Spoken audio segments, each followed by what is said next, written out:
Assalamualaikum, salam literasi.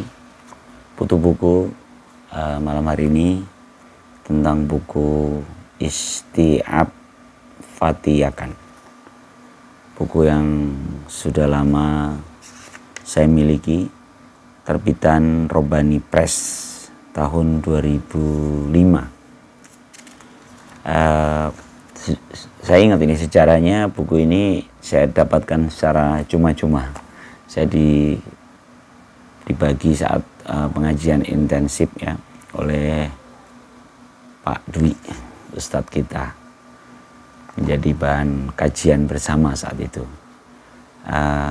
Isti'ab, meningkatkan kapasitas rekrutmen dakwah. Teman-teman mungkin yang pernah di pesantren, pernah belajar usul fikih, kalau misalnya sama dengan yang saya pikirkan, saya sempat kecampur dengan istilah istishab ya. Ada istishab, istihsan gitu dalam hierarki usul fikih itu ada istishab itu kalau nggak salah ketentuan, kita menggunakan ketentuan yang ada sebelum mendapatkan dalil yang baru gitu, dalil yang lain. Tapi tentu ini bukan tentang itu ya. Ini yang ada di kepala saya saat membaca judul ini pertama kali. Saya pikir ini tentang itu gitu, usul fikih itu, kaidah usul fikih istishab. Ternyata ini isti'ab, jadi beda pengertian. Boleh nanti teman-teman kalau mau di googling isti'ab secara etimologi apa. Tapi di buku ini dijelaskan sih. Dengan subjudulnya meningkatkan kapasitas rekrutmen dakwah. Ditulis oleh seorang aktivis pergerakan Islam dunia, yaitu Fatiyakan. Makna isti'ab ini adalah daya tampung isti'ab, atau kemampuan seorang dai menarik objek mat'unya untuk masuk ke dalam dia tampung itu dengan segala perbedaan intelektual, kejiwaan, status sosial dan lain sebagainya. Jadi isti'ab ini apa ya, kemampuan menampung. Makanya tadi hari ini saya 2 buku berwarna putih tak taruh di meja. Aduh, kok basah ini. Yang satunya ini Nunci ini, tapi belum tak bahas ya. Saya pernah singgung dikit, tapi suatu saat nanti deh tak bahas. Seni membaca pikiran dan perasaan orang lain, rahasia hidup bahagia sukses dari Korea. Ini tadi karena kebetulan di rak deketan, jadi saya ambil. Tapi sebenarnya ada kemiripan dengan isti'ab ini karena di sini juga istrinya tentang bagaimana daya tampung tapi untuk pergaulan. Jadi kalau Nunci ini pendekatannya pergaulan agar kita terhindar dari depresi karena interaksi kita dengan lingkungan kita. Ini seni bergaul sebenarnya menurut saya, Nunci ini. Bolehlah satu saat nanti kita akan bahas itu. Sementara kalau di buku yang ini, isti'ab ini daya tampungnya dalam rangka dakwah. Oke, tapi pengertian dakwah kita sepakati ya, ini bukan pengertian yang sempit gitu. Dakwah itu mengajak kepada agama tertentu. Kalau ini kita lihatnya dakwah dalam seruan kebaikan gitu. Isti'ab. Nah, kemampuan ini, tingkat isti'ab. Tadi pengertian udah ya, pengertian itu daya tampung. Kemudian ini kemampuan. Jadi sekarang ini apa, ruang lingkupnya ya, itu kemampuan individunya, kelayakan akhlak, keimanan, dan bagaimana ia menjadi mercusuar atau poros dari lingkungannya. Jadi isti'ab itu seperti itu. Nah, tingkat kemampuan isti'ab ini berbeda-beda masing-masing kita.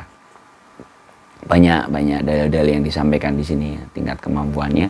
Saya suka betul karena di bukunya Fatiyakan ini berbicara tentang tingkat kemampuan menampung tadi itu dengan mengulas satu hadis yang cukup panjang, tapi mungkin teman-teman sudah pernah mendengarnya. Ini hadis ini cukup populer ya. Riwayatnya riwayat Bukhari Muslim. Hadis ini tentang Allah yang mengibaratkan petunjuk dan ilmu itu seperti hujan. Jadi hujan yang turun ke bumi. Hujan yang turun ke bumi itu dengan baik ya. Jadi dia hujan turun secara apa tuh? Pas gitu. Tingkat ke curah hujannya pas gitu. dia akan menjadikan bumi itu menjadi subur, menumbuhkan benih-benih, rumput jadi hijau gitu kan. Lalu tanahnya menampung airnya sehingga bisa menjadi lebih subur. Jadi tanahnya itu menampung air hujan yang turun dari bumi itu. Bahkan menjadi mata air ya, dan bisa diminum oleh orang yang tinggal di sana. Nah, sementara ya perumpamaan yang lain ya, perumpamaan yang lain, hujan ya atau curah air tapi tidak dapat ditampung. Jadi dia justru merusak ya, merusak lingkungannya. Tidak mampu ditahan oleh buminya. Menurut saya ini perumpamaan yang menarik ya. Jadi kalau hujan itu ditampung bumi dan itu menumbuhkan kesuburan, tapi kalau ini air dan justru menjadi air bah, justru merusak lingkungannya. Nah, sebenarnya istiab ini bagaimana kita memiliki kelonggaran atas itu ya, sehingga menjadi kunci keberhasilan dari sebuah seruan kebaikan itu. Nah, buku ini membagi menjadi beberapa bab. Ada istiab eksternal, istiab internal, istiab akidah ya, akidah dan tarbawi, dan yang terakhir itu istiab haroki. Oke, yang pertama istiab eksternal dulu. Bagaimana dia memiliki ruang yang lapang. Nah, di sini ada 9 poin. Kayaknya sih saya mau lebih fokus di sini nih, karena ini menurut saya menarik ya. Ada 9 poin yang harusnya dimiliki seorang agar memiliki daya tampung yang memadai. Yang pertama adalah kepemahaman tentang agamanya. Pemahaman tentang agamanya. Ini menjadi penting. Jadi dia tidak sekedar menerima agama sebagai kognisi gitu, namun sampai dengan taraf paham ya. Karena pemahaman itu berbeda ya, kalau di dalam bahasa Arab itu al-fahmu itu di atasnya al-ta'rif gitu. Jadi seorang mengetahui itu ta'rif gitu. Lalu memahami itu lebih dalam lagi setelah terendap. Itu yang pertama. Jadi seorang yang mengetahui itu dapat posisi yang penting seorang yang lebih memahami itu dapat posisi yang penting dalam hierarki agama kita. Kemudian yang kedua, teladan yang baik. Jadi idealnya seorang yang memiliki daya tampung yang kuat itu tentu memiliki teladan. Jadi dia juga hidup dalam dirinya gitu. Kan kalau di teori komunikasi itu kan bagaimana verbal itu hanya sekian persen, justru non verbal itu jauh lebih dominan dalam faktor yang mempengaruhi efektivitas komunikasi kita. Jadi non verbal ini adalah salah satunya adalah teladan itu. Mohon maaf ya, yang dibicara tentang pemahaman agama tadi di sini disampaikan begitu juga saat kita menampung. Sorry, saya agak kelewat ya. Ini kayaknya menurut saya perlu juga sih. Bagaimana daya tampung seorang yang memahami tadi itu, karena dia harus berinteraksi dengan paham lain. Misalnya bertemu dengan orang yang Marxis, bahkan ateis kalau perlu, nasionalis, sosialis, kapitalis, sekularis ya. Orang-orang yang berbeda pandangan itu, bagaimana dia menampungnya kalau tidak memiliki pemahaman yang cukup. Tapi harus mampu menampung, karena mereka harus ada dalam si dai ini, seorang penyeru ini mestinya dia menjadi poros di lingkungannya sehingga dia bisa menampung itu, daya tampungnya. Sorry, karena kembali ke teladan tadi ya. Teladan saya pikir sudah cukup banyak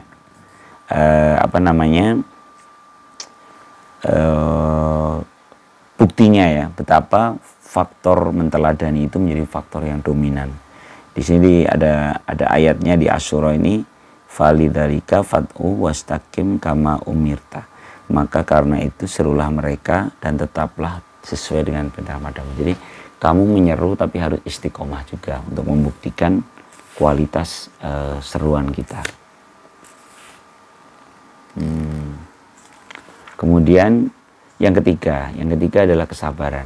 Nah, ini pas banget lah ya. Sabar itu memang bagian dari membuktikan daya tampung yang lebar itu tentu dengan kita kesabaran. Saya dulu pernah bermain-main dengan diksi ya, kata sabar dengan lebar itu bersanjak sabar dan lebar, karena memang sebenarnya kesabaran itu seperti penampang yang lebih lebar. Saat dia kecil tentu dia akan menjadi lebih sakit, tapi kalau dia lebar dia mampu menahan benturan yang lebih keras ya. Banyak ayat-ayat tentang kesabaran, dan ini saya pikir membuktikan betapa pentingnya kesabaran dalam membangun pribadi yang memiliki daya tampung yang luas. Kemudian yang keempat, santun dan lemah lembut. Ini luar biasa ya. Jadi ini berurutan. Ketika kita memiliki kesabaran yang cukup, maka kita akan memiliki energi untuk tetap santun dan lemah lembut. Nggak kepancing ya, tetap. Ini berat sekali sebenarnya, tapi ini penting karena tanpa itu bagaimana mau istisab gitu, bagaimana mau istiab ya, bagaimana mau memiliki daya tampung yang lebar luas gitu saat kita tidak memiliki kemampuan mendistribusi, mendelivery pesan itu dalam kemasan yang santun. Banyak ya dalil-dalilnya ya. Dan kalau teman-teman mau nyari referensi, ada satu bukunya Abbas As-Sisi tentang menyentuh dengan hati. Bukunya kecil-kecil gini juga, warnanya merah kalau nggak salah, kalau di Robani Press dulu. Itu detail sekali. Saya pernah punya tapi kayaknya dipinjam dan tidak kembali. Itu detail sekali bagaimana menyentuh seorang dengan hati. Jadi tetap santun itu bisa diupayakan. Ada tips-tipsnya. Kemudian berikutnya memudahkan dan tidak mempersulit. Dia memudahkan. Jadi contoh ketika dulu saya pernah ngumpul bareng, kita sengaja mengidentifikasi gitu teman-teman yang masih memiliki kekurangan di hal-hal tertentu, dan kita tidak ngebahasnya sampai mereka memahaminya. Contoh ketika dulu saya ngaji anak-anak kampung yang dekat perumahan saya, dan beberapa anak-anak pang gitu. Jadi ada yang pakai tindik di bibir dan sebagainya. Itu kan kalau yang lihatnya kan tentu harusnya wah, kalau mau ngaji harusnya dicopot tuh. Tapi sesuai dengan kaidah fiqh dakwah, mestinya biarkan dia mencopotnya sendiri. Jadi tindik-tindik di bibirnya dia copot sendiri setelah dia ngerasain bahwa itu mengganggu dalam belajar ngajinya gitu. Nah, itu bagian dari kelenturan kita untuk tidak mempersulit orang-orang di sekitarnya. Jadi cenderung memudahkan, tidak mempersulit. Saya pikir itu juga cukup populer ya hadisnya ya, yang yasiru wala tu'assir. Jadi mudahkan dan jangan mempersulit ya. Dan wabashiru wala tunaffiru. Dan basyir itu sampaikan dengan kabar gembiranya, jangan membuat mereka lari. Jadi isinya yang senang-senang aja gitu. Ini juga menarik sebenarnya, karena kaidah-kaidah ini kan demikian fundamental dan mendasar dalam fiqh dakwah. Namun saya lihat beberapa kader dakwah itu tidak memiliki kemampuan untuk ini gitu. Bahkan malah pemilihan diksi, pemilihan tema perbincangan justru cenderung memotong untuk mereka tidak menjadi bagian dari kita, dan itu sebenarnya buruk sekali sih, pelanggaran kaidah fiqh dakwah. Lalu yang keenam adalah tawaduk dan merendahkan sayap. Tawaduk ini juga bukan perkara yang mudah, karena kita menekuk hati kita. Seorang yang merasa benar sangat mungkin kesulitan melakukan sikap hati tawaduk.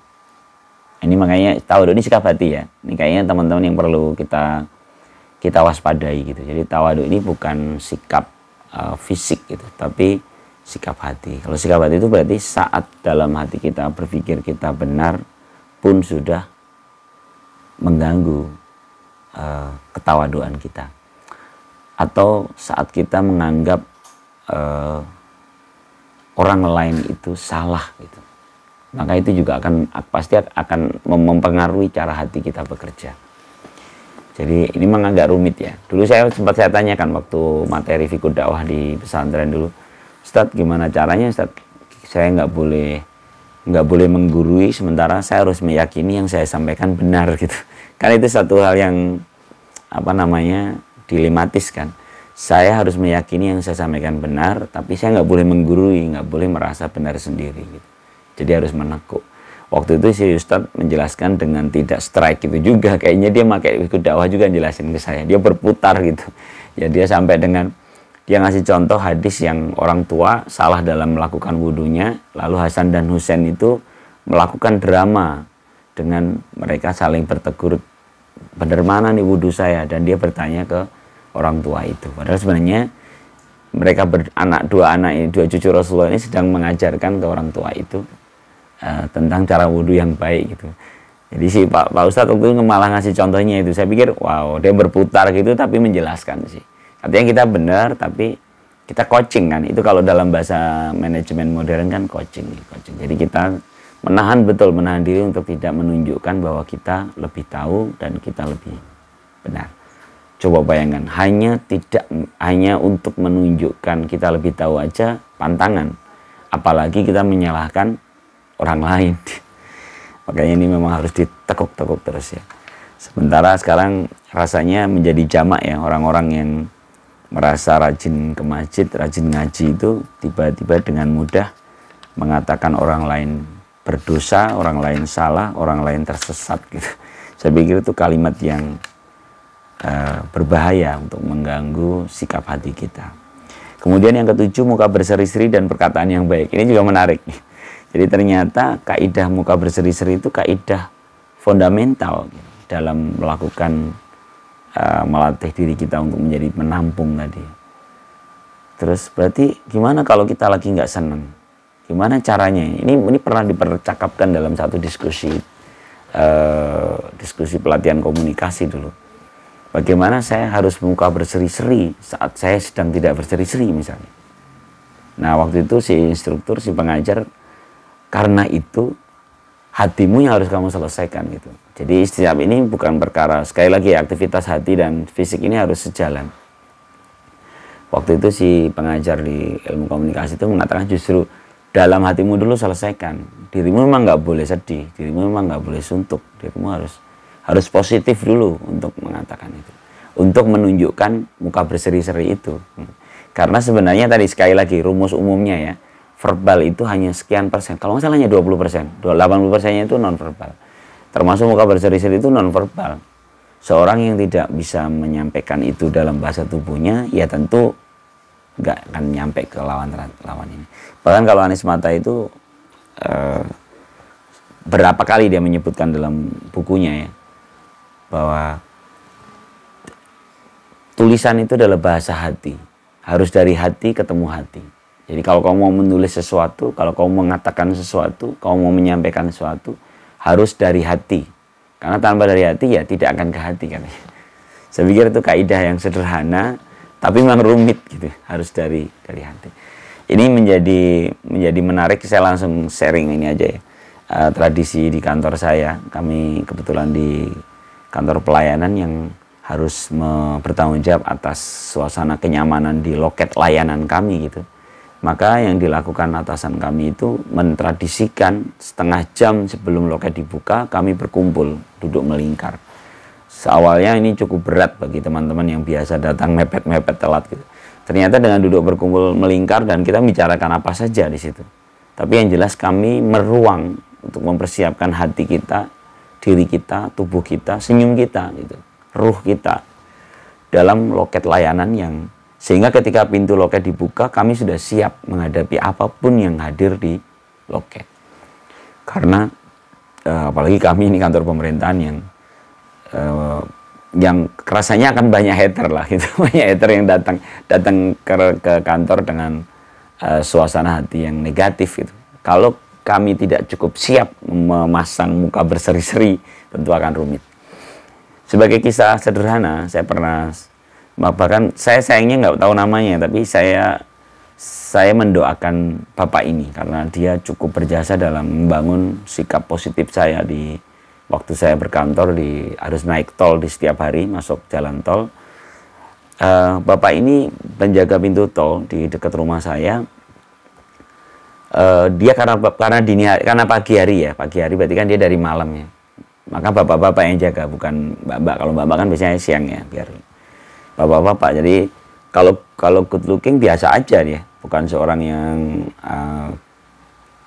keren ya, misalnya kayak anak muda ganteng itu enggak. Ini bapak-bapak aja biasa. Tapi bahasa tubuhnya dahsyat. Saya masih ingat betul cara dia menyerahkan kartu tolnya itu, tersenyum, terima kasih. Waktu itu kita belum ngetap ya, jadi kita masih harus rutin membayar dan menyerahkan, ada transaksi di pintu tol. Tapi cara dia, selamat pagi, terima kasih gitu, dengan bahasa tubuh yang keren gitu, dahsyat, dan itu sangat membantu untuk membangun mood saya di pagi hari. Makanya saya termasuk yang menambahkan doa saya untuk beliau, karena dia cukup memberikan aura positif bagi saya di hari itu gitu. Coba bayangkan kalau setiap kita ini menjadi bagian agen-agen yang menawarkan energi positif kita di pagi hari dengan muka berseri-seri tadi. Wih, dahsyat. Dan ini di sini dibahas ya, muka berseri-seri dan perkataan yang baik. Kemudian yang berikutnya, dermawan dan berinfak pada orang lain. Nah, ini menarik nih, dermawan dan berinfak ya. Seolah-olah kata dermawan ini hanya laku untuk orang-orang yang punya banyak uang. Tapi sebenarnya, mengapa agama mengajarkan dermawan? Ini banyak sekali turunan sifat-sifat positifnya. Ketika kita rajin menderma atau ringan bersedekah, maka kita memiliki kemampuan melepaskan. Kita memiliki sikap hati tidak menggenggam erat apa yang kita miliki, kita berbagi, dan kita biasa berbahagia, membagikan kebahagiaan kita dengan orang lain. Dan itu dahsyat ya. Makanya sikap hati lah. Ini sekali lagi kita pandang semua rumusan di buku ini sebagai sikap hati, bukan hanya sekedar sikap fisik ya. Oke, derma terus melayani orang lain dan membantu keperluan mereka. Melayani. Jadi semangat melayani ini menjadi bagian dari harus kita asah ya. Melayani tentu berarti kan kita ada sopan santunnya, siapapun, tidak memandang dia siapa gitu. Nah, ini juga menarik. Ini sekali lagi sikap hati ya. Ketika ada variabel diri kita, misalnya orang ini kemungkinan akan memberikan pengaruh masa depan saya, maka saya bersikap sopan. Itu kan beda loh. Misalnya ketemu calon mertua misalnya, kita jadi lebih sopan. Atau ketemu pejabat yang kemungkinan dia akan mempermudah langkah kita dan jabatan kita. Terus kita sopan, itu beda. Makanya ini sekali lagi ini sikap hati. Ketika kita bicara melayani orang lain, pastikan layanan itu sama persis dengan siapapun dan tidak ada unsur diri kita. Ini kalau balik ke materi sebelumnya yang pernah saya singgung, ini utang rasa. Utang rasa itu tidak peduli dia akan berbalik seperti apa ke kita, tapi ini bagian dari mendelivery aja sikap baik kita.